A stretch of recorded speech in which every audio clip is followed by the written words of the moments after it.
Hello and welcome everyone to another live lesson. Welcome, all you Drumeo members. I see you on chat already, which is great. Everybody else, this is a free lesson for you guys as well. We're wanting to give you guys an idea kind of what Drumeo is like, so I welcome you guys all here. And today we have one of our new instructors. His name is Kyle Radomsky. Hello. Kyle you've been drumming for quite a while, 20 plus years now or something? Yeah, it's a long time. Mm-hmm. And how long have you been teaching for as well? It's got to be close to 20, probably 17 years, I'd say. Holy cow. Mm-hmm. Yeah, a long time. So he's got tons of experience. I don't know if you guys were here about a half hour before. We were kind of jammed around. He is a monster on the kit. He's been, you did like a half hour solo there. I think I played more notes in the past half an hour than I've played in 3 months, probably. All condensed into one pile there, so. Awesome. Well, it's going to be a lot of fun. Today's lesson is on moving around the kit. And stick around because we are giving away some stuff. Last week we gave away some sticks and stuff, so we have some sticks to give away. Where is all my gear here? We also have a practice pad right here. We're going to be giving this away too. And, well, some shirts. We're both wearing some Drumeo shirts. I got 2 shirts to give away. Also, at the end of the lesson, I'm going to give away a month's free trial subscription for Drumeo. You can give it a try, see what you think. Basically, we are here every day, Monday to Friday, guys. We do lessons on random topics. You can see a schedule of what all we do, and we're live. Like we have, right now, we have tons of people chatting with us who are already involved with Drumeo, and it's awesome. We get to their questions. It's really interactive. On the Mondays lessons, which we do for free, we just wanted to give you a little bit of an idea of what we do, show you guys some of the drummers that we have, like Kyle, for example. And have a good time playing some cool beats and fills. Today is on moving around the kit. So actually, there's a couple things I want to say before we go on. Absolutely, I'm curious. You're curious? I talk a lot in the beginning of the lessons, but I got a couple things to cover. For all you guys here that are not part of Drumeo, you're on the free stream of it.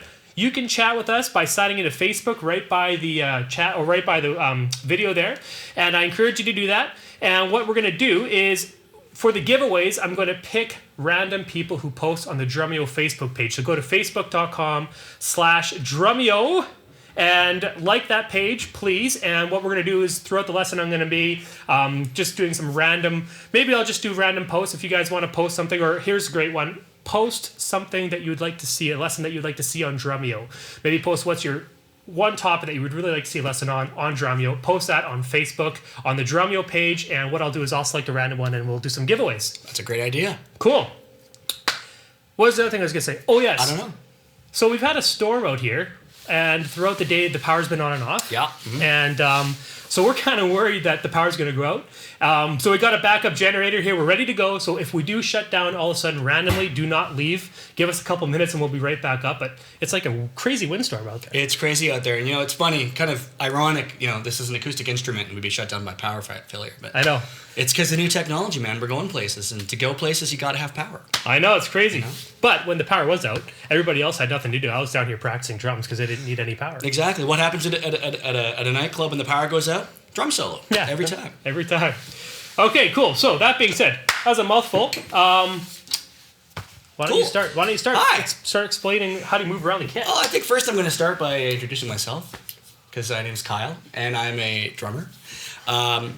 I would just like to talk about sort of this whole lesson's based on sort of things I've learned over the years, and I think there's some things with styles and setups that can change all the time. We look back to guys in the 70s and 80s. You're playing much bigger drums. These days we're usually playing smaller drums because we're using more microphones and everything's a little bit more controllable, and we're doing a lot more stuff with that.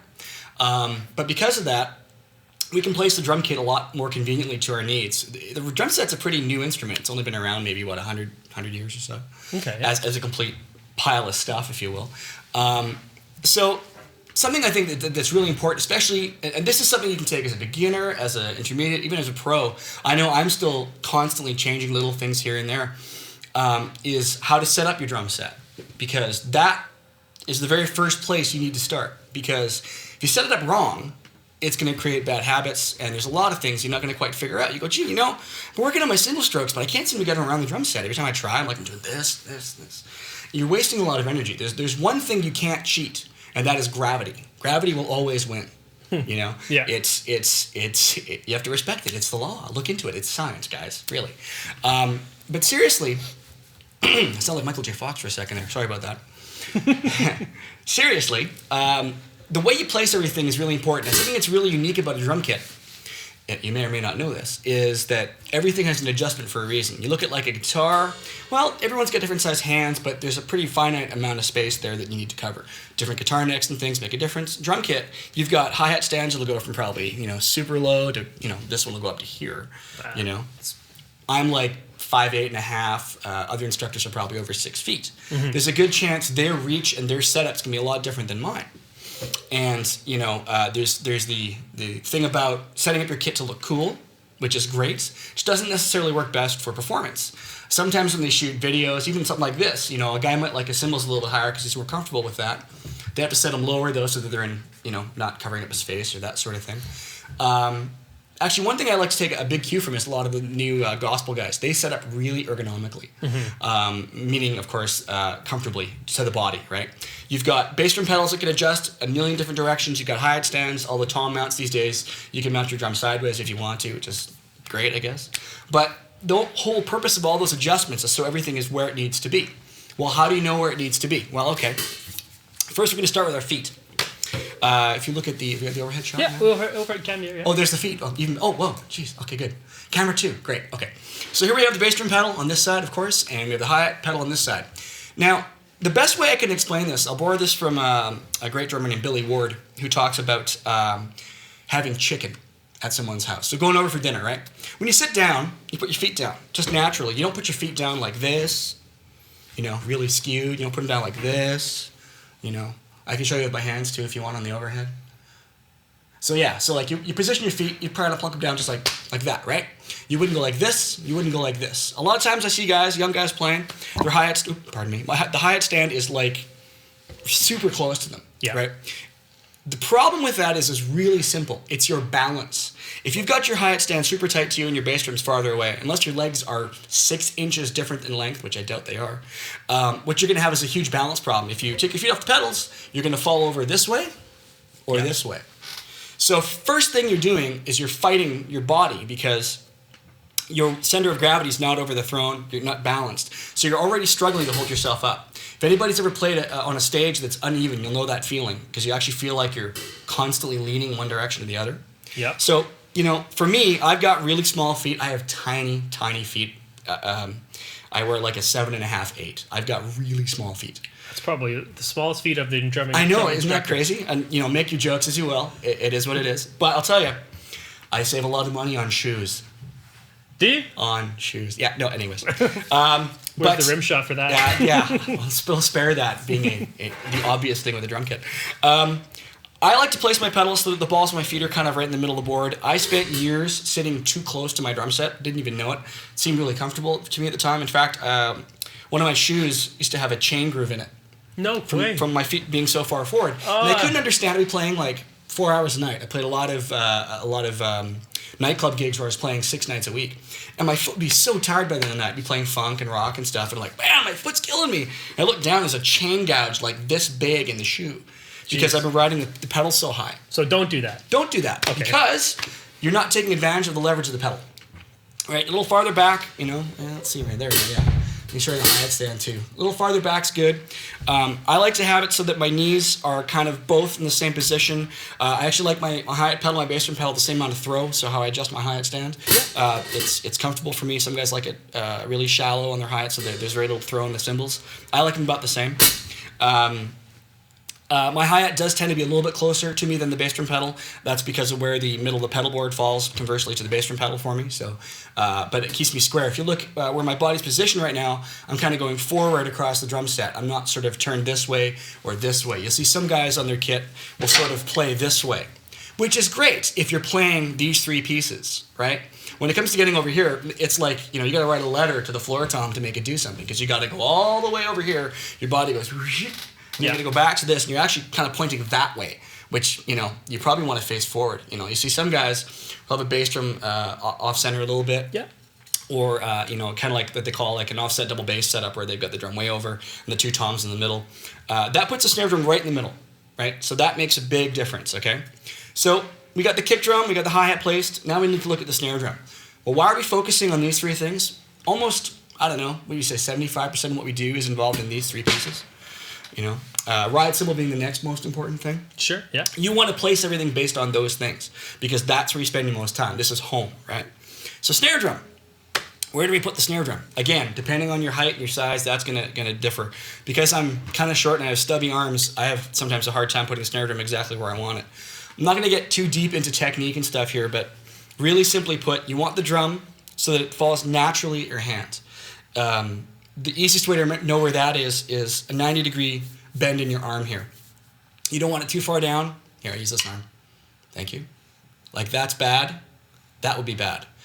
For a long time, I played with my snare drum super flat, almost pointing inward, kind of like Keith Carlock, which works great because he sits pretty high. Mm-hmm. But what I found I was doing is I was craning my hand up sort of like that. So I was sort of hitting the drum and kind of adjusting like this as I came down for rim shots, which is not good.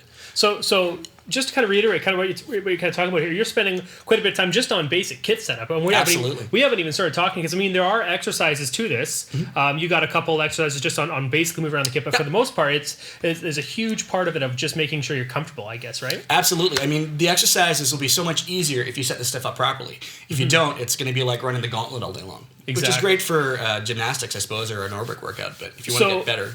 So a quick question then is how long would you take to, of working on your kit setup? Like, how long would you spend setting up your kit before you sat back down on it? Because I know a lot of you guys, drummers out there, you probably have your kit set up that you think is the way it's most comfortable for you, but especially after some of the tips that you've been talking about right now, it might be worth you guys just going and checking your setups and seeing how far your pedals are away, especially the snare settings that you were just talking about. So how long would you spend to work on this? You know, it's a work in progress, I think. There's a lot of things that will also help you figure out if you're doing it right or wrong. A big one is drum heads don't lie. Drum heads will show the wear and tear you're putting on the head and how those marks are being placed. If you look at a drum that's hit properly or correctly, the marks are there's no swipe marks. It looks like a relatively concentrated patch. If it's hit incorrectly, you see a lot of slash lines, and tom heads a lot of times because there's less tension on these heads, they dent really easy. Yeah, that's two things. You're either hitting it on an angle or you're hitting it. You're not hitting it flush. So what's happening is you're kind of abrading the head instead of hitting it straight on. That changes the sound, changes the feel, and it changes the rebound, which is the most important thing. The drum has to throw back to you. That's a really good tip that you just gave there. So if you're seeing a lot of slash marks on your skins, that's a good sign that your kit's not set up. That's right. Yeah. Okay, good tip. So with the snare drum, again, just 90-degree angles, relatively comfortable. You're letting gravity do all the work. So when you hit the drum, I'm just gonna switch back just so you can hear this. Nice natural flow, really easy. I'll do that one more time, other hand.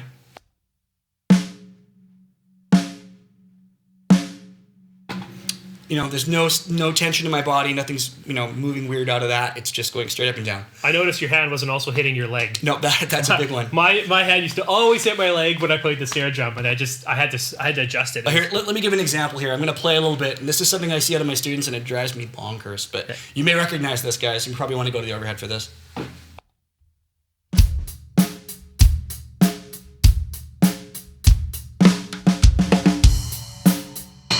Okay. I'm exaggerating, yes. But a lot of times guys will turn their hands in because they're trying to get to the drum and the drum's really low and they're trying to get at it. The problem is you can't get out of that to go around the drum set. That's a really difficult position to be in. And you'll notice I was burying the stick into the drum head because there's really nowhere for it to go.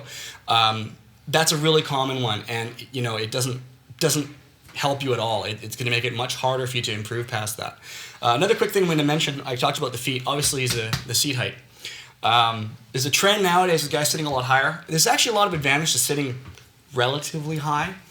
There's a point, though, where it's too high. And when you're sitting too high, the easy way to tell that is your back. Your back will tell you because you're not sitting straight up and down. The one thing, I have terrible posture most of the time, except when I play drums. For some reason, I got that figured out. You want to be nice and comfortable, balanced. If you're sitting up too high and kind of hunching over like this, it looks cool, but it's difficult to control. And it will wear you out over time. If you're playing, a lot, if you're playing, really demanding music, it's going to take its toll on your body. So you want to be careful with that. So that's kind of the basic idea. The rest of it, the toms are placed. Once I place these three things, everything else gets adjusted from there. I actually sit higher now than I used to. I'm probably up about 2 inches from where I used to be. I used to sit really low because Vinny Colaiuta is my favorite drummer, and Vinny, in the old days, he used to chop his throne down. So he was almost sitting on the ground, and his drum kit sort of went up like this.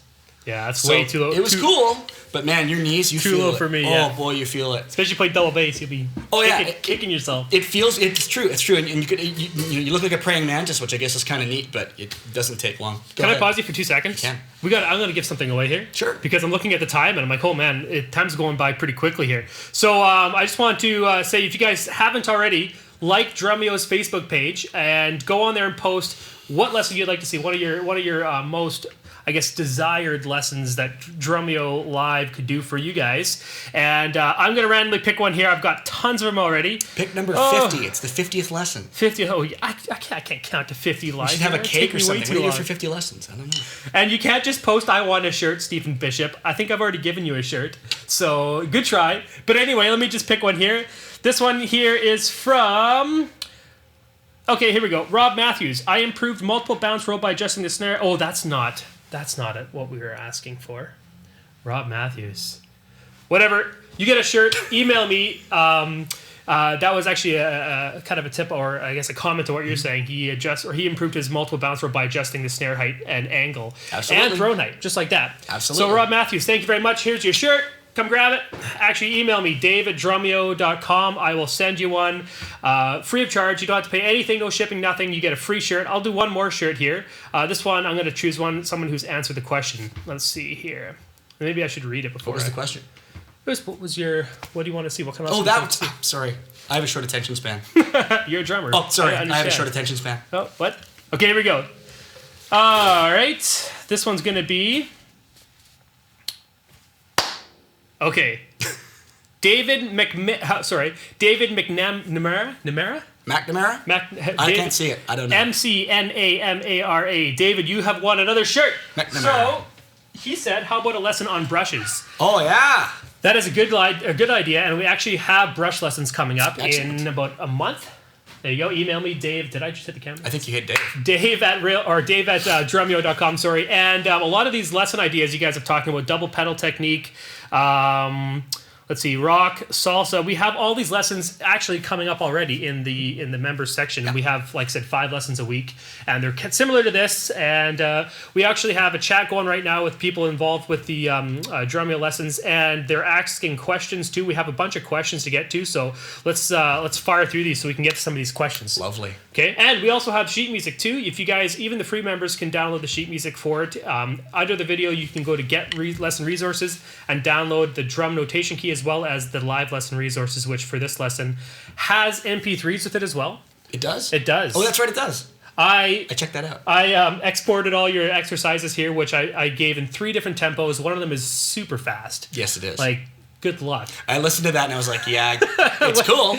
When I was exporting it, I was looking at the tempo. I'm like, yeah, I'll put that down for the advanced drummer. Shoot for the stars, Shoot for the stars, right? That way you have always something to work on. Yeah. But there's MP3s, so you can kind of put those on your iPod, and when you're practicing along with them, you can just loop them, and you have the sheet music, you have the exercise on video with Kyle teaching it, and you have the MP3. Couldn't get easier than that. And we do that basically for every lesson we do 5 days a week. Short of me coming over and doing it for you, it doesn't get any simpler than that. That's true. Mm-hmm. And if you still don't get it, you can always harass them on the chat or email, and you will get responses. Okay, cool. Cool. So let's go through some of these exercises, or Lovely. you had some more... I think I pretty much... that the concept is simple. That once we get past that, setting up everything else ergonomically and comfortably will come to play. Before I go to that, though, our good man Victor has a couple of photographs I want to put up. If you want to throw one of those photos up, please. These are a couple of shots of some really unique setups.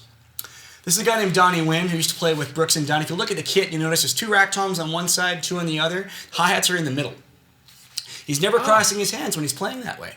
Interesting. He plays fills, he goes across. He never has to cross his hands. Really clever idea. Not for everybody, but it is a really neat way of playing. And I'll tell you guys something really, really cool. If you experiment with stuff like this, it totally changes the way you play, because it gives you whole new ideas. Yeah. You're not looking at your kit the same way. If you want to throw the next one up, please. That guy's got leather coveralls. Those are leather coveralls. When you play country, it's an accessory that you can't get. Gotta look the part. Oh, where's another picture gone? That was quick. No, there it is. Okay, now this kit's really interesting. I like this setup. You'll notice the kick drum is actually not centered. It's way over to the side. What this does is allows, and you guys know when you're setting up your drum kit, the kick drum can get in the way a lot of times for exact placement. Yep. We've gone to shallower toms these days, so everyone gets stuff really low and tight. This guy has moved his kick drum all the way over to the right and uses a double pedal to trigger the kick drum. Yeah. By doing that, it puts his toms like right in front of him. He has it like a little. If you guys have ever seen like a marching set of drums, they're just right in front of him. Everything is super close. Hi-hat and ride cymbal are really convenient places. Really easy to play. But is he using a slave pedal for that? that? He is. Yeah. Oh, okay, I was gonna say because that's a long way to stretch your leg. Yeah. The next question there, of course, is can you play double pedal with that? And I would say probably not. Probably not. But setup like that's really ergonomic. Awesome if you have mobility issues like arthritis or something like that. It would really help you move forward for sure. Good point. Thank you, Victor. Cool. So let's get to some of these exercises. Exercise 1 looks pretty straightforward. Yeah. Now, you're hitting, there's three. If you guys, there's also the notation key. If you don't know what any of those X's mean on there, you download that just in case you wanted to follow along with us here. But you're hitting symbols, you're hitting, is that a china there? Just random like bells and stuff? Yeah. This is notated. I'll quickly explain the easiest way to look at this. This is notated in one of a million ways we could have done it. This is sort of the most basic way. This exercise I'm going to play right now, the idea of this is to improve your mobility around the drum kit, since that's our topic today. But what it's going to do is sort of make you think about how to reach each of your instruments, cymbals, cowbell, whatever you've got in your kit at home, to get to it and be used to getting to it in a timely fashion.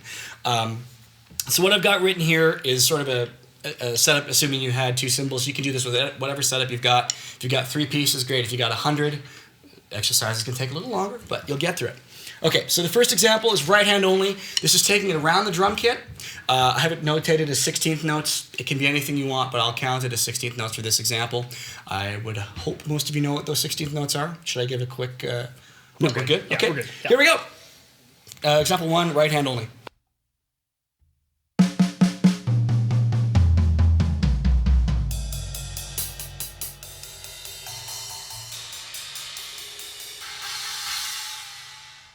Okay, so that's just going around the drum set with one hand. I'm doing the same thing with the left hand. I'll give it a little faster. See here.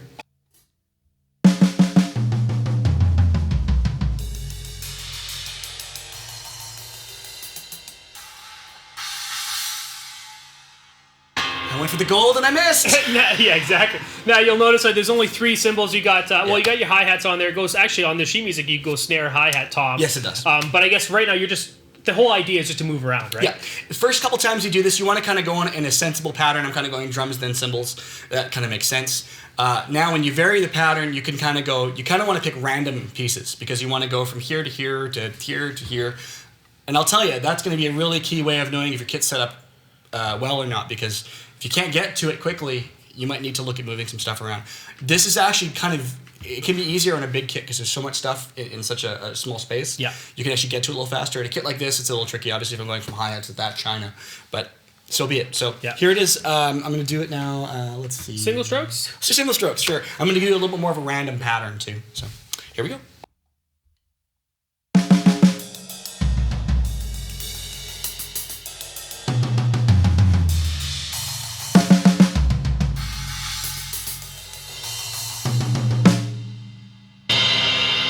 So you can see how that goes, kind of random. And part of that process is thinking about where you're going to go. Obviously, I wouldn't play a fill going, here, here, here, here, like a cat, kind of batting at stuff. You're going to have a little more sensibility to that. The point of this is, though, is mobility, getting around the drum kit. Okay, let's go ahead to double strokes. Same idea, pass them around the drum set. You can also divide them up into 2s. Instead of going 4 notes per piece, you can go 2 and 2. I'll do 4 first, and then I'll split it to 2s. Here we go.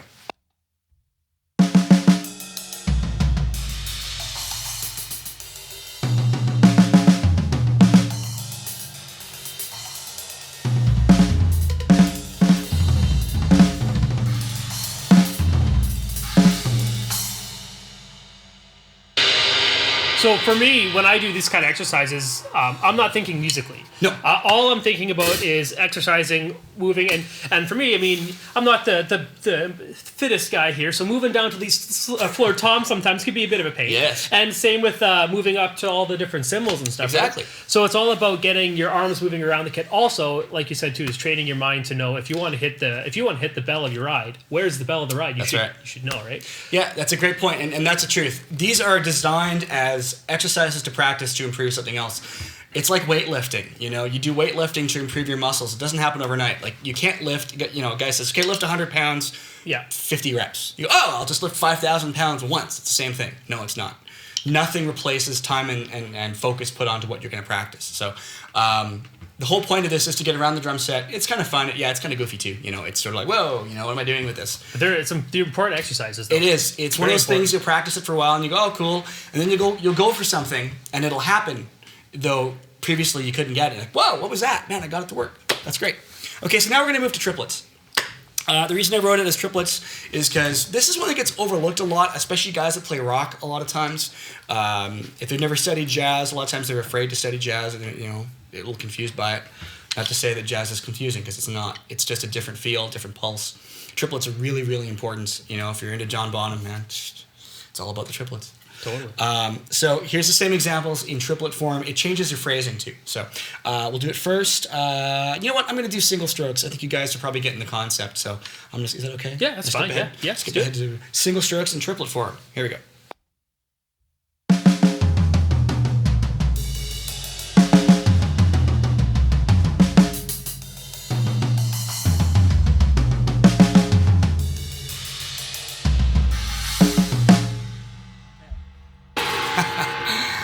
You know when your brain and your hands don't talk to each other? Something I forgot to mention here too. The reason this one's harder is because your sticking changes every time it goes around. Right, left, right, left, right, left. Yeah. And my brain went, uh-oh, right? Yeah. My natural instinct there is, of course, to change the sticking. Of course, in this case, I don't want to do that, so. Now we go on to combination sticking, just right, left, left, left, right, right. This one tends to be a little bit more one-hand oriented. You tend to move the one hand more than the other. You can move the other hand around just for experimentation and stuff, but this starts to kind of open up what you can do with the ideas too. Okay, so here is, we'll do right, left, left in triplets.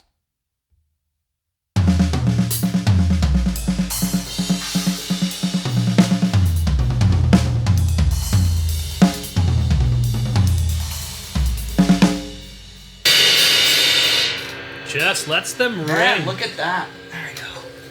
I have a question from Toolboxes. Does it have to be clockwise or just randomly? Random. It can be clockwise. My natural tendencies, again, when this kit's particularly set up and how I've set it up today, I'm kind of, you always kind of gravitate towards what's in front of you. If you really want to get crazy with it, you can kind of literally think about the most opposite point. So, you know, just quickly this.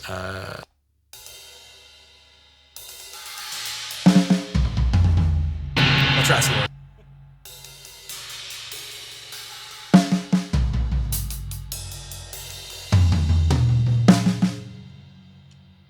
You'll notice I'm struggling to do that because my brain's going, where next? Yeah. Right? That's the whole point of this. And when you get to the part where you have no problem going super fast around the kit, when you're in a position where you need to improvise solo or you want to try something that comes to you like in an instant, you can do it. It just comes to you. You're just training those kind of things. Yeah. One quick question here. This one's from Fitzel King. Wants to know, the first two exercises, are they more of a warm-up? Yeah, they can be for sure. This whole thing is designed, like I say, like an exercise. So it's not like this is going to be solo idea number 12 in your bag of ideas or your fill ideas. The whole idea of this is to just get your mobility moving. Think of this like a warm-up, or you're adding mobility to your exercise routine or your warm-up routine, or your if you do like a rudiment thing when you warm up, starting your rudiments, because you can do that probably on a practice pad or on the snare drum. When you sit down behind the kit, think of this as a rudiment. Right, okay, I'm going to take this around today. And this can apply to paradiddles, whatever you want. You just want to kind of pick zones and go to them. Yeah. Right, just kind of experiment with it. And, you know. If you don't have the kit. Yeah. I remember when I was, when I had no kit or I only had one practice pad, I would set up like little pillows or something like that. Absolutely. So just something to kind of move yourself around, right? Yeah, this is a physical exercise in that sense. You want to go to, places, right? You want to move stuff around. Yeah. And the thing you'll notice, too, is when you do this and you get better at it, your aim gets better, first of all. If your kit's ergonomic, it gets better faster. But you'll notice that your stroke is getting better on the drum set. You're hitting things more accurately, because that's the point. A lot of times you'll see guys play, and there's that moment when they play a fill, and it looks like they just solved a math equation in their head, because they're like, wah! It's because the brain and the hands aren't negotiating quite what's going to happen next. And that's what this does. Is it's sort of like a stress test for your system, going, okay, we'll do this. And once you get it done, it's like, everything's easy now. So awesome. Okay. Okay, before we go on to the next two, because the next two are in my opinion, actually the next three, I guess you can say, are the real challenges. But before we move on to that, I just wanted to give away a pair of sticks. Yeah. Because it's been a while since I've given away something. Also, I just wanted to say this one was from Daniel Jones. He says, "Is it wrong that I left early to catch this lesson?" No, it's not wrong. Leave early. Bring your iPad to school. Unless do you were whatever in you can surgery, irresponsibly. it's fine. Unless you're getting surgery, it's fine. Yeah. And even then, see if you can get half dazed out so you can still Get screen. part of whatever you've done. Whatever you need to get Just done. numb my bottom half so I can That's still right, watch. whatever it may be. Don't take that advice, guys. No I'm not judgment. I'm not a doctor. Okay, let me just give away some sticks. This one's going to be going out to a random Facebook poster. Guys, log on to facebook.com/Drumeo. Like our page, please, and post on here something that you would like to see, a lesson that you would like to see on Drumeo.com live. I've got tons of them already. Let's see. This one's for a pair of sticks. These ones are 707s. They're almost like a 5A, I guess. Yeah. Simon Phillips. Yeah. Simon Phillips. I'm actually using them today myself. How do you like them? I love them. Actually, these are, I hate to say, 20 years ago when I started playing drums, these are my first sticks. Really? Yeah. Oh, crazy. Yeah. Does that date you? Probably. No, it doesn't. Simon Phillips is awesome. He's been around for a while, so nobody knows. Anything new for drummers? Let me see. First person I'm going to add or I'm going to pick here. Let's see here. Andres Chica. I love the lesson on how to maintain endurance, resistance, and keep on time. Actually, we have a lesson on speed building coming up and endurance training. It's not a Monday lesson, so if you're not a part of Drumeo, you might not make it, but we'll consider something like that for another Monday lesson coming up. You get a free pair of sticks. Yay. Email me, dave@drumeo.com. I'm not going to throw these at the camera because I know I'll Remember what happened last time? Yes, don't talk about that. Don't do that again. There you go. Okay, and I have a practice pad to give away, but I'll do that later. Cool. And I still have a month's membership to give away too. Cool. I want to burn through these next examples, not super quick, but I want to get onto one other thing before we're done. What time are we at there? We're at 4:30, and we got like a ton of questions. Okay. Just we have questions that come in throughout the lesson, guys, from our subscribers, and we try to get through all of them, obviously. But on Monday's lessons, it's really tough because we have so much stuff to do. So I feel so popular. I'm very happy right now. By the way, people are loving you. Excellent. They're saying you're really good in drummer, or you're a really good in drummer instructor. Really good instructor. I can't brain either right now. Okay. Let's do it. All right, so incorporating your feet. So now this actually now crosses over from being just a hand exercise or a warm-up technique, you call it what you will. This now becomes an independence exercise because you're now involving the other limbs as sort of in-betweens. So what we've got written now, we'll look at number 3, is we have it written where the kick drum is doing every extra note. There's no extra notes in drums; they all count. Every other note. So if you speak the 16th notes, it's the E's and Ahs. If you don't, it's the offbeats. I suppose we call it that. Sure. So same thing. I'm going to move around the drum kit with the kick drum in between, with the cherry on top. Here we go.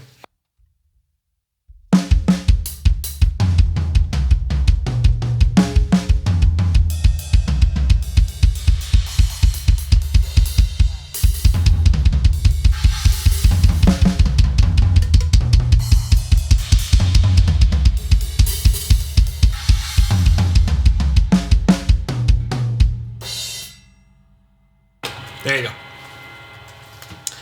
And you can do the same thing on the left hand, of course. It's the same thing. The next example, this one's tricky. Probably if you play double pedal or have 2 bass drums, sonically this one sounds the same as this previous example, but of course it feels different because you're using your left foot. I actually I'm one of those guys, I'm terribly old school. I've actually owned double pedals in my life and I never use them. Mainly because the music and styles I play, I never have a need for it. I've practiced them a little bit. I am horrible on double pedals. Sean Lang is my new mentor. I will hang out with Sean on that all day long. He's an instructor here, guys. Yeah, check him out, please, because amazing double bass. Wow, that's all I can say. But anyways, back to me, of course. Hi-hat control is really important, and it's something that's overlooked all the time. I was listening to Sam Hurd, one of the other instructors, talking the other day, and he was talking about how he started as a bebop head and a jazz guy. That's where I came from, too. I learned a lot more hi-hat technique than I ever did bass drum technique at first, and so it translates a little bit easier to me than some people it does, especially for independence. So this is a great example of how to start using your hi-hat for other stuff rather than just like... you want to start incorporating that in your playing and your fills and everything. So we'll do number 4. What the heck? I'll do it left-handed and left-footed, and hopefully I'll make a safe landing. Here we go.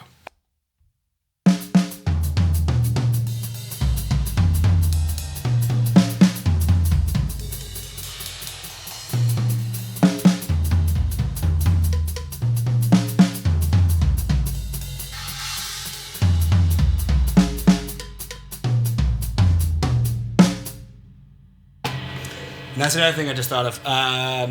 To make these more interesting, I shouldn't say thought of, I forgot to put in here. You can do 1 note per instrument as you go. So instead of doing 1, 2, 3, 4, 1, 2. Exactly. You can do 2s, you can do whatever you like. But yeah, the hardest one is to do singles, of course, because that's 1 note per instrument wherever you got it. So that's what that one does. And we'll quickly go on to the last one, number 5. Again, stickings can be whatever you want. The most common choices here would be right hand only, left hand only, and then of course alternating your hands. If you do number 5, alternating hands and feet, it actually works out to right hand, right foot, left hand, left foot. So you're like da do ba do da do ba do, which is really cool. You guys may have noticed this when you're practicing and just starting to play. There's a funny thing about the way our system works, our body works. The way your brain separates your hands and your feet. A lot of times they like to work crossways rather than together. Like, what I mean by that is your left hand and your right foot tend to work better together, and your left hand and left foot, right hand and left foot, right, correct. Right hand, left foot work together better too. So when you start doing opposites of that, which seems strange, you'd think that your right side and your left side would work together. It doesn't seem to work that way. At least it doesn't for me, and a lot of my students have had like, geez, this is hard to do. Yeah. Especially when you start incorporating like 16th notes into your bass drum fill or bass drum grooves and stuff like that. So this exercise is a great way to sort of balance everything out, and this is a great one for determining if your kit's set up well because you're moving your hands and feet one at a time. So if your hi-hat's in the right place, you're not kind of leaning forward or backward. And as you go through the kit, you really are moving everything all at once and, in rapid succession. So you have to kind of pay attention to your positioning. So here we go.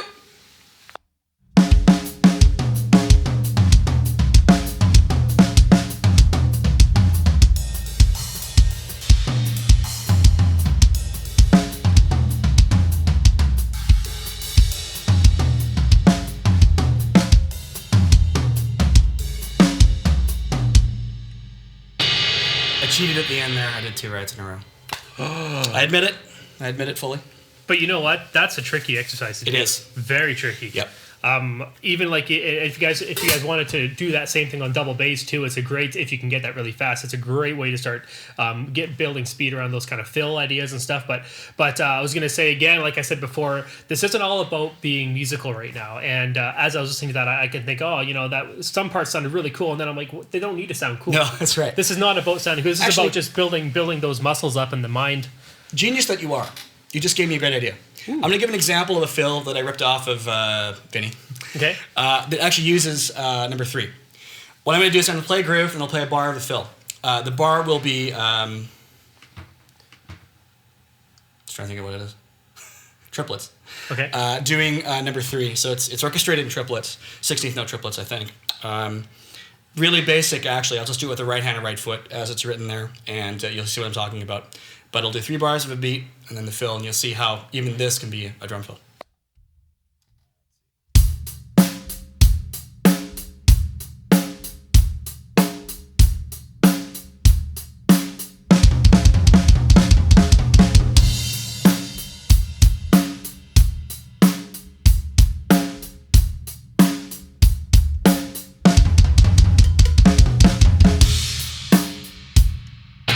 Nice. Not much to it, but it's cool. It's all playing really fast. And then 16 note triplets. You can play it however you like. I could do it, kind of like that random cat concept, but you're typically going to phrase things differently than that. Do you want to do some questions now? Yeah, let's do some questions. We got tons of questions. By the way, awesome lesson so far. Thank you. Great stuff. Before I even get into the questions, hey, I've got an eco pad I'm going to give away. What is an eco pad? Feel it. I do know what these are. These are really cool because these are made of recycled rubber. You're right. Yeah. Zero carbon tires, footprint, folks. In fact, you're helping because you're actually helping. That's true. You're playing drums, which is helping, of course, and you're saving the environment, which is even better. 2 and 1. Let's see. I want another great topic or lesson that you would like to see on Drumeo.com. I'm going to open up here. I got to refresh because it's been so many. Here we are. All right. Let's see. Who do we got here? Okay. So many to choose from. It's getting heavy. Oh, okay. Sorry. Okay. Let's see. Because it's well made. It's good and solid. Okay, here we go. Robert Ward, you win. Robert Ward, you win a practice pad. You say this is great. It provides incentive and encouragement to keep on practicing. Also, would like to see some swing and big band lessons with accents that were so popular. Oh yeah. Kyle's your man for that. Big band. You're the big band guy. Oh, dude. Yeah. This is why I'm so excited about Drumeo is we have lessons instructors that are just like absolutely amazing in so many different skill levels, or what am I trying to say, styles of music. That's what I'm trying to say. Like you actually have a pretty wide range that you go through. Yeah, I actually I played big band mostly for the first probably 6 years of my playing. Yeah, I got to play with the Stan Kenton Ensemble at Berkeley, and that was really cool. No kidding. I have to say, I've played in rock bands. That big band was probably the loudest band I've ever played in. Yeah? All the guys in that band were pros. It was absolutely phenomenal and terrifying all at the same time. Man, I'm very jealous. Who's the winner again? This was Robert Ward. Congratulations, Rob Ward. Yes. It's a wonderful practice pad. I think we've spoken, actually, if I remember. Anyway, give me an email at dave@drumeo.com. You know it. I've said it many times. I'm going to throw this one here. Ooh, good to go. We'll get you a clean one. But yeah, so big band lessons. You know, we have a couple jazz lessons booked. If you look at the schedule, and I'm gonna get you in some big band lessons now that I think about it. Get you to do some cool play. Well, I'll try and get the band in here. That'll be tricky, but we can fit them all in here. Sure. Yeah, we'll make it work. And but yeah, you're great for that. Like Sean, like you were talking about, he's an incredible double bass drummer. He's doing some lessons on advanced double beats that honestly, when I was doing the notation for, I didn't even know how he thought of those. He's doing 30-second note triplets. Like, are you serious? But anyway, coming out for it anyway, it'll be... saying that's difficult, let alone playing it. I don't even... No kidding. It's gonna be a great lesson. Let's get some questions here. Okay, there we go.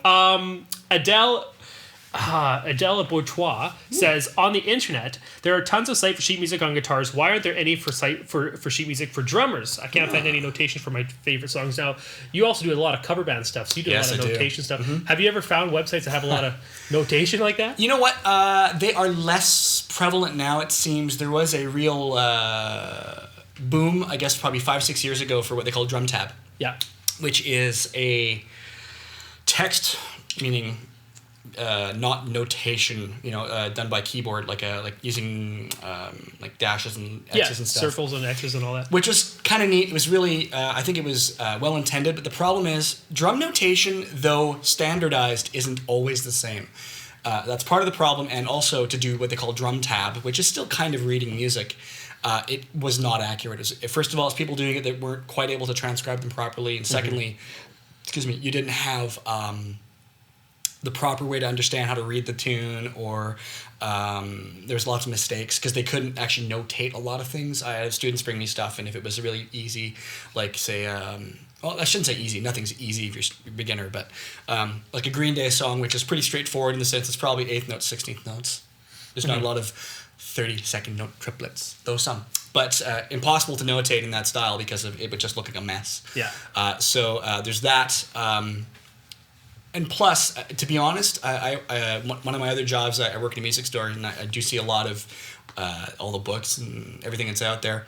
What I've noticed is it comes down to volume, not audio volume, numbers volume. Guitar players, there's a lot more guitar players than there are drummers, so ergo, there's way more guitar books. There's way more resources for guitar players. And there's not a lot of drummers that even want to care to learn how to read sheet music. That's true. I get that quite a bit. That's why Cope's method. Cope's doesn't even learn, or doesn't even teach sheet music at all. And so you can learn how to play drums with that. But that's a very popular pack. So there's a lot of people that don't want to learn that. Yeah, fret not. You don't have to read music to play. I mean, it does help though. Yeah, it is, and she's right. I mean, it is. I would say cumbersome to find stuff. It's not easy. There's not much out there. Cool. Let's burn through some more questions. We've got a ton of them. Sorry, guys, if we don't get to all of them this time, but we will make sure we catch up. What kind of Evans head are we using on the snare and toms? On the toms, I believe they're G2 clears. They are G2 clears. What do you got on the snare there? That's the other Evans, Remo. It's a Remo reverse dot controlled sound, which is a coded ambassador with, if you've ever seen the black dot heads, which is just another piece of mylar stuck to the head. The reason it looks gray, as you'll see here, is because it's a black dot underneath the head. Why underneath the head, you ask? I can tell you that. When you play brushes, the brushes don't get stuck in the lip from the Good point. Yeah. dot. Yeah. That's the word I'm looking for. I've seen that happen before. Andre Galveo says, please, I want a free t-shirt. Andre, go to Facebook. We have actually we've given all the way. He asked nicely. But you did ask nicely. But go on the Facebook page and put it in. We still have some more stuff to give away. We give away stuff next week as well. He also says, by the way, thanks for the inputs on my video you and Mike McCalco did last week. On Drumeo, we also allow you guys to upload your videos of yourself playing drums and get people like me or Jared or Mike or you to do reviews on them, give your feedback. And it's almost like, basically like a one-on-one then, because you're really critiquing his playing posture and all that. And we did that with Andre. Andre, it was an awesome video. Thanks for submitting it, by the way. Beautiful stuff. Okay, here's a question here. This one's from Underdog91. Hey, this is my first lesson here with Drumeo. My name is Jose. I received this thought by my drum teacher, and he tells me the drums are very complicated to learn. Are the drums really that complicated? Kyle, wow. Are the drums that complicated? I wonder what the teachers mean by that. To answer that simply, I would say sometimes. That's not simply. No, I mean, some people gravitate towards it really easily. Some people don't. It's like anything else. That's a journey for you, man. If what really matters, I can't stress this enough, is that you enjoy doing it. Some folks can sit down behind a drum kit and just play it. Some people, it may take them months to get a beat or groove or understand something. They're both just as important. And you know what? It's your journey. If it takes you a month and you dig it and you love it, do it. Yeah. Doesn't matter. But the one thing I will say is you get out what you put in. No matter if you're really good at learning or really good at playing the drums and it's natural to you, or it's completely not natural. I've had students that were never going to be drummers, but they learned so much from music. You learn discipline, you learn control, you learn patience, you learn all kinds of things. You learn focus. Yeah. And, I had one of the best things I was ever told by this, and this is my advice to you. Music isn't just learning notes and phrasing and playing music. It's learning life skills through music. Because all those little things, those little challenges you experience when you're practicing and you're having a hard time doing something, well, you learn patience there. And you learn, how to communicate with musicians through music. There's a million things, and it's all good. So that's a long answer, but it's only hard if you don't put time in. Cool. Bobby Davis asks or says, hey man, I do not have Facebook, but glad to be here. If you guys don't have Facebook, I think Jake Carroll, you're another one that doesn't have Facebook. That's okay. We'll figure something out because we do giveaways pretty much with Facebook, right? But there's not too many people that don't have Facebook, but we'll get on that. Dennis Zajac says, how are the people getting the toms so flat without having much height difference between them and the snare? Good question. Over the bass drum. And that bothered me. I have a Yamaha Maple Custom. My old kit was a Yamaha Maple Custom. I could never, ever get the toms placed right. And that's because I was sitting too low. I wanted them even. Yeah, that's actually a really good question. And, you'll see companies like Tama, Sonar, a few others now. A lot of the guys are on the short stack tom thing. Yeah. So that, first of all, makes it a lot easier to get stuff lower down. The thing is, when you see, a lot of times I'll see videos of these guys, it's usually a 4-piece kit, one up, one down. Two things I notice right away is the kick drum is usually a 22 or bigger. Or sometimes they're 20, but typically they're bigger. They sit awfully high in most cases. And the rack tom tends to be far enough over the kick drum so they can get it super low. So, there's pretty much a direct path to that rack tom from the snare drum. So by sitting up, you open up a lot more possibilities for your setup. It's a balance, though, because if you're not a super lanky person, it can be a challenge. I know for me, I don't think I could ever get comfortable like that. I've tried playing those kits, man. I can't do it. Yeah. Yeah, it was an issue with me for the longest time, and I even tried moving my bass drum off to the side. Yep. I tried only doing the one tom up and two toms down like this setup is, and it took me a long time. But it's something that I struggled throughout, and it's just sitting up was the only thing that really helped. And you compromise too. You got to remember what is the most important thing to your playing style. If you're playing kind of a more of a rock pop, or a punk thing where you're playing really fast singles, when you're playing fast singles, you got to get around quickly because your hands are moving really fast. You want that to be as straightforward as possible. So, that's why a lot of guys do tend to sit up when they do that stuff. Bat Spike says, hey Dave, good morning from Singapore. Crazy. Wonder what time it is out there. I am new to drumming and have been learning tons from the Drumeo pack and loving it. Awesome. Good to know. My question is, how should I incorporate Drumeo Live into my practice routine? And I'll answer this one because I have tons of different students and members that give me different ideas. And one guy I was talking to today, I wonder if you're online today or not, but he says he has an iPad hooked up to his kit, or kind of hooked up to his kit, and it runs through his a soundboard that actually has his, I think it's electric kit, all running through there. So he has no problem being able to drum along with the lesson going on. I've had people have big screen TVs that hook it up through Apple TV type of deal. With an iPad, I've had people with laptops, iPhones, Android devices. There's so many ways you can do it. And then take the sheet music, learn from the lesson that we're doing, the video that we do, learn from it, get some ideas, ask some questions, get involved, take the sheet music and the MP3s if you can, and practice with them. Cool. Great ways of doing it, but there's many options and opportunities for you. Robert Ward, he just won the practice pad, actually. He did too. Says, I have trouble breaking into fill with more than 4 toms. Okay, I have 5, 3 mounted and 2 floor, wanting to use them all. As you add drums, you would begin... Sorry, kind of worded funny. Wanting to use them all as you add drums, you would begin your fills earlier. I think he's just saying, how do I use... Yeah, you know what? You're actually brilliant, because I was just about to get to something based on this exact question. So, okay, let's talk about that quickly. But yeah, be quick, because we only got like 9 minutes left. I will be quick. Okay. I will talk way too fast. Okay. The next thing I'm going to quickly talk about is getting around the drum kit when you're playing. You're playing a fill, your voicing and your sticking makes a big difference. So if you've got 3 rack toms and 2 floor toms, you have everything under the sun available to you for ideas. If you want to play all your toms, starting the fill earlier is one thing. Also how you would phrase that fill. I'm going to play a fill right now. I'm going to use this tom and this tom like it was a 4-piece. I'm going to ignore the 16 for a second. So I'm going to voice it like I only had those drums.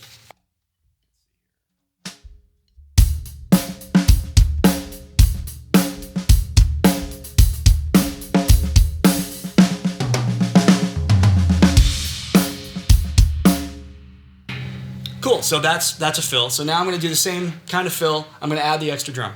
Same time frame.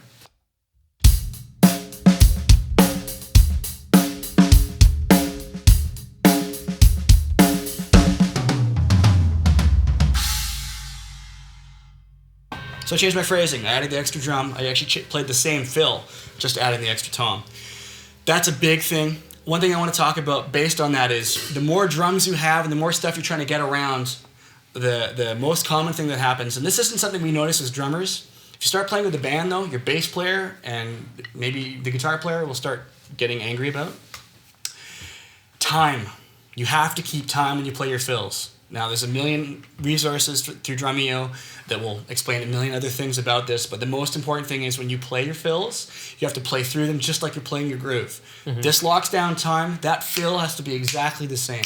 One thing you can do, especially when you're moving a lot, is you have to be ready for the next piece. That's the whole point of this lesson, yeah. Right? The whole thing, right? So when you're getting around the drum kit and you're moving, ba do do do do do do jaga, right? You need to make sure that you are on that when you get to the next downbeat, because that's not going to move. It's like a train. The band is a train, and you're on that train. If you fall off the train, guess what? Train keeps going. You're gone. You can get back on, but you got to get back on here. That's tough, right?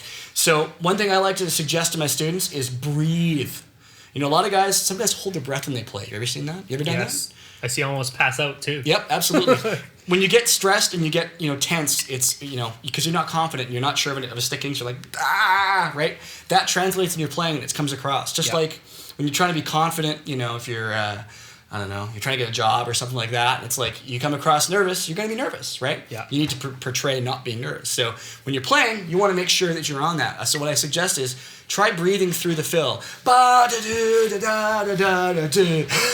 Right? Because that way your whole body motion's going towards that. Just don't do a 16-bar fill. That's true too, yeah. Then you can have to learn how to cover that. But the other thing quickly I'll say is something that also helps for some folks. Jerry Adolph does this, which you'll be seeing. He's a great teacher. Yeah, he'll be in this week. Amazing player. I spent half my life trying to figure out how he decides to do what he does when he plays. But the other half is sleeping. And I do it quite often is I hum. Or I sing along, not singing along, like la la. No, it's like humming. And when I'm playing, like I'll give you an example here. I'm going to pretend I'm playing, and this is what you'll catch me doing a lot of times. If you had the me mic on. It'd be like, Sure. right? Sounds silly, right? Yeah. But my brain is working with my hands completely in unison then, because it's thinking the same thing I'm about to play. And guess what? Those fills sound exactly in time and in tune and everything, because I'm involved in what's happening, especially when going from here to here, right? Yeah. Sticking changes makes a big difference too. For a lot of guys out there just starting, get to start using your left hand to play a crash cymbal as well as your right hand. I have students that go whash, Yeah. right? It takes half an hour to get from here to here. Yeah. Well, this hand isn't doing anything. Da da da da da da da da da da da da da da. Right? Or change the sticking in the end. Two rights. Da da da da. Show us an example of that. That's a great, Sure. great tip. Here is one way of doing it.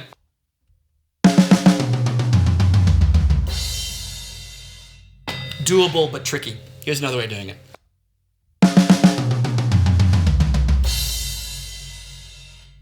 Much easier, and that's all what this lesson's about, is moving around the kit. So what did you do? You added a double there? I changed that. Instead of right, left at the end, it was right, left, right. And then Easy crash enough. the left hand. I could have had my hand here for half a second before I needed to use it. Totally. And then you're not sounding rushed, too. No, and another thing, too, is tempo will dictate what sticking works. You can use a really convoluted sticking for something if it's slow. Doesn't matter, right?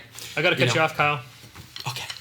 because I know that could be a whole lesson on its own, but I've got like 10 other questions. Okay, Do you, Osiris 211 says, do you use a metronome for this exercise?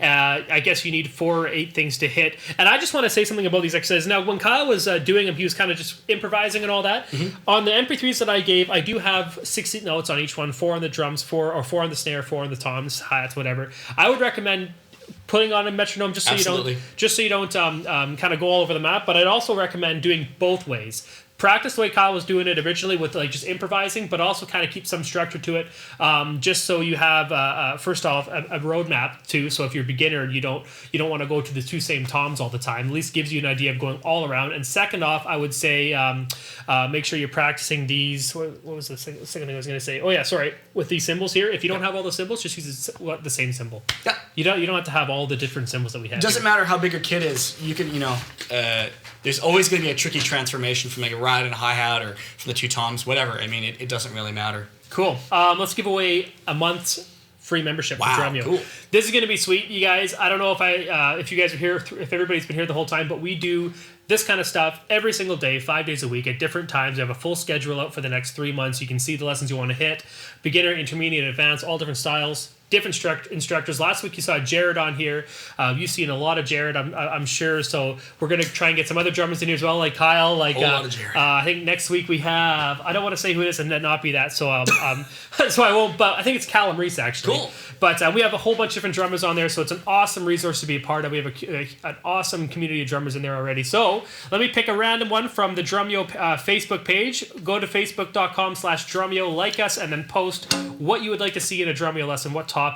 I'm going to choose somebody right now, and as soon as my page loads, here we go. And you can't just say like, oh, pick me. You can't just say a membership would be great, which I've seen a couple on here.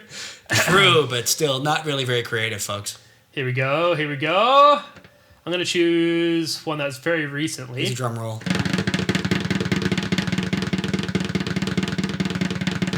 I got it. Here we go. Ryan Bell. You have just won a free month of Drumeo. Email me, dave@drumeo.com. He says, these lessons are great. How about a lesson on ghost notes and crazy hi-hat grooves broken?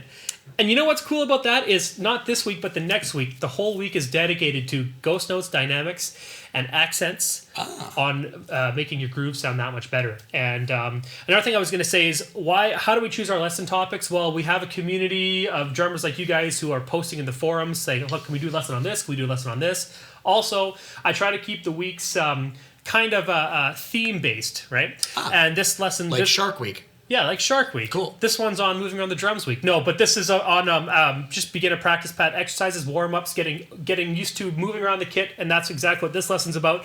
Tomorrow's lesson is on basic practice pad warm-ups. Then Jerry Adolph's in on Wednesday. Nice. He's going to do his intermediate way of doing drum kit warm-ups. Oh, cool. Oh, that's going to be cool. And I've got all the sheet music for it already. It's going to be a lot of fun. So, Ryan Bell, congratulations on winning. Email me, and... as for the rest of the questions, guys, it's 5 o'clock already. I just want to say that I Feels definitely. like only an hour ago it was 4 o'clock. I know. I told you, time flies. in That's these things. fly. I just want to say that to all of our Drumeo members who never got their question answered, I deeply am sorry. We will definitely get to them. That's what Friday lessons are for. They're more like question and answer type of thing. You just Oh, I would have to stay late and do them all myself? Yeah, you do. I Great. forgot to tell you that. I'm very excited about that. But it's only because money lessons are so busy. We have a ton of other people that are watching for free, so we just want to make sure we get to the content and all that. But thank you guys so much for coming out. Thank Kyle? you. Yeah.